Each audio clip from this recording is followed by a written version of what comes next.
ఓం అస్మద్గురుభ్యో నమ. శ్రీమతే రామానుజాయ నమ. నేటి మంచి మాట.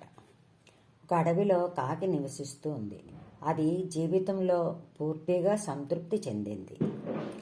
అయితే ఒకరోజు కాకికి హంస కనిపించింది. ఈ హంస చాలా తెల్లగా ఉంది, నేను చాలా నల్లగా ఉన్నాను. ఈ హంస ప్రపంచంలోనే అత్యంత సంతోషకరమైన పక్షి అయి ఉండాలి. హంసకి తన ఆలోచనలు చెప్పింది.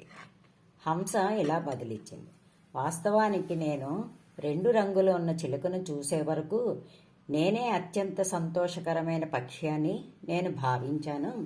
కానీ సృష్టిలో చిలుక అత్యంత సంతోషకరమైన పక్షి అని నేను ఇప్పుడు భావిస్తున్నాను అని అంది.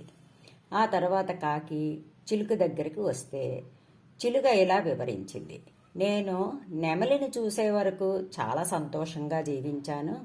నాకు 2 రంగులు మాత్రమే ఉన్నాయి, కానీ నెమలికి అందమైన ఎన్నో రంగులు ఉన్నాయి అంది. కాకి అప్పుడు జూలోని ఉన్న నెమలిని సందర్శించింది. నెమలిని చూడటానికి వందలాది మంది ప్రజలు గుమిగూడారు. జనం వెళ్ళిన తర్వాత కాకి నెమలి దగ్గరికి వచ్చింది. కాకి ఇలా చెప్పింది, ప్రియమైన నెమలి, నువ్వు చాలా అందంగా ఉన్నావు.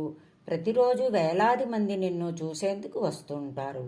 ప్రజలు కాకిని అయిన నన్ను చూసినప్పుడు వారు వెంటనే తరిమి కొడతారు. మీరు ఈ గ్రహం మీద అత్యంత సంతోషకరమైన పక్షి అని నేను అనుకుంటున్నాను అని అంది. దానికి నెమలి ఇలా జవాబిచ్చింది, నేను ఈ గ్రహం మీద అత్యంత అందమైన మరియు సంతోషకరమైన పక్షిని అని ఎప్పుడూ అనుకుంటాను. కానీ నా అందం కారణంగా నేను ఈ జూలో చిక్కుకున్నాను. నేను ఈ జూ అంతా చాలా జాగ్రత్తగా పరిశీలించాను. పంజరంలో ఉంచని ఏకైక పక్షి కాకి అని నేను గ్రహించాను. అందుకే కాకిని అయితే ఎక్కడికి కావాలంటే అక్కడికి ఆనందంగా తిరుగుతానేమో అని గత కొన్ని రోజులుగా ఆలోచిస్తున్నాను అనంది. ఆ నెమలి మాటలు విన్న కాకి అవాక్కయ్యింది. నీతి ఏమిటంటే ఇది మన సమస్య కూడాను. ఇతరులతో అనవసరమైన పోలిక పెట్టుకుని బాధపడతాం. దేవుడు మనకు ఇచ్చిన వాటికి మనం విలువ ఇవ్వం. ఇదంతా దురదృష్టం అనే విషచక్రానికి దారితీస్తుంది. లేని దానిని చూసే బదులు ఉన్న వాటితో సంతోషంగా ఉండడం నేర్చుకోవాలి.